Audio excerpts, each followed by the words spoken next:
Kak. Assalamualaikum warahmatullahi wabarakatuh. Di sini saya akan menjelaskan tentang metode istinbat Majelis Ulama Indonesia yang telah saya buat peta imajinasi. Jadi yang pertama di sini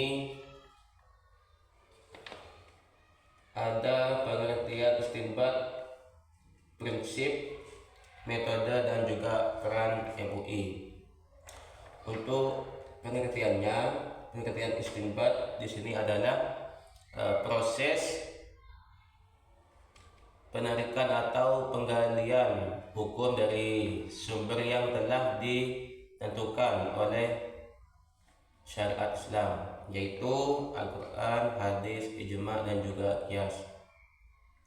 Jadi secara harfiah itu istinbah berarti menggali atau menarik hukum dari sumber hukum Islam yang ada. Nah, proses ini tentunya tidak hanya melibatkan pemahaman tekstual, tetapi juga mempertimbangkan konteks dan juga situasi tertentu yang relevan dengan masalah yang sedang dihadapi. Selanjutnya ada metode istinbat Majelis Ulama Indonesia. Jadi untuk metode istinbat yang pertama, identifikasi masalah. Jadi sebelum melakukan istinbat atau merencanakan, MUI itu terlebih dahulu mengidentifikasi permasalahan yang perlu dipecahkan. Nah, ini bisa berupa masalah keagamaan yang timbul dalam kehidupan sosial masyarakat, seperti masalah perbankan syariah, pernikahan, atau lain-lainnya. Yang kedua di sini ada kaji ulang. Jadi kaji ulang ini setelah masalah teridentifikasi, maka para ulama MUI kemudian mengkaji sumber hukum Islam yang relevan untuk menyelesaikan masalah tersebut. Nah, sumber ini meliputi dari Al-Quran, hadis, ijma, dan juga qiyas. Jadi dalam proses ini juga penting untuk mempertimbangkan teks-teks klasik dan juga kontekstual. Yang ketiga di sini ada analisis. Jadi analisis MUI juga memperhatikan konteks sosial budaya dan politik Indonesia dalam membuat keputusan hukum.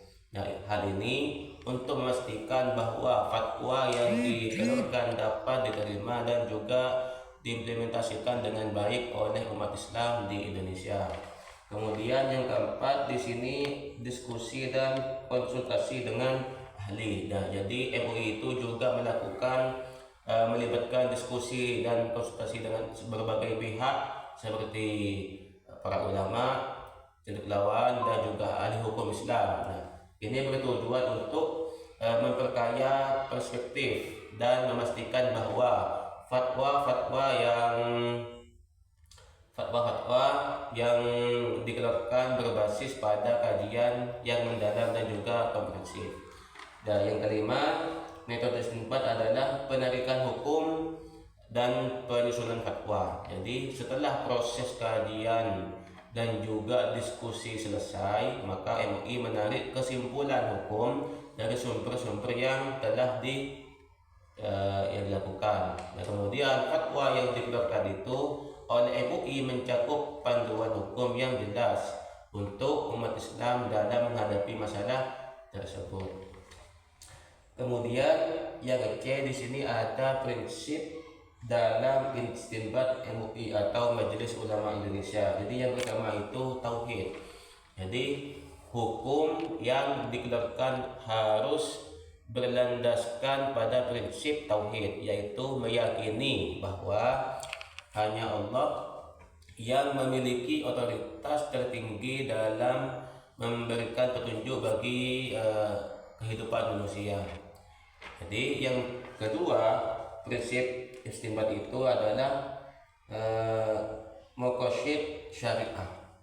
Jadi maqasid syariah itu fatwa yang dikeluarkan harus menjaga dan memperhatikan tujuan syariah, maksud syariah, yaitu perlindungan terhadap agama, jiwa, akal, keturunan dan juga harta. Jadi tidak semena-mena istibat itu mengambil keputusan. Ya, kemudian juga ada ijtihad. Ijtihad ini adalah MUI memperhatikan konteks dan juga perkembangan zaman. Jadi mengikuti zaman, tidak semena-mena seperti semisal tidak menyalahkan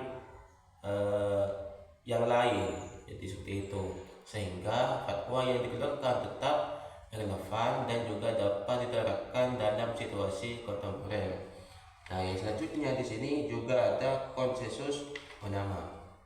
Jadi keputusan yang diambil oleh MUI tidak hanya berdasar pada pendapat pribadi seorang ulama, melainkan melalui musyawarah dan kesepakatan bersama di kalangan para ulama.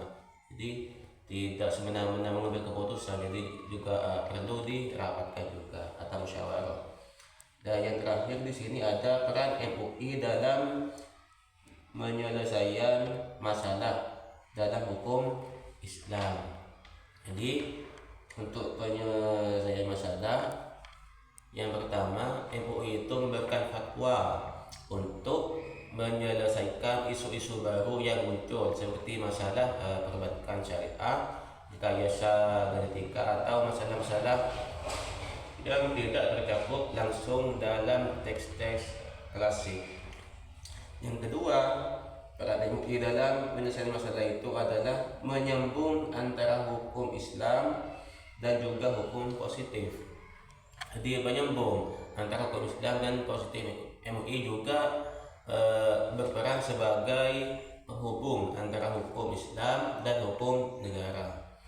Jadi fatwa MUI itu seringkali dijadikan acuan dalam perumusan peraturan perundang-undangan yang berkaitan dengan syariat Islam. Jadi MUI itu sangat sering sekali, gitu. Jadi menjadi bahan acuan atau bahan dasar untuk melakukan sesuatu masalah yang ada di Indonesia ini. Jadi mungkin hanya ini yang bisa kami sampaikan. Kurang lebihnya, Assalamualaikum warahmatullahi wabarakatuh.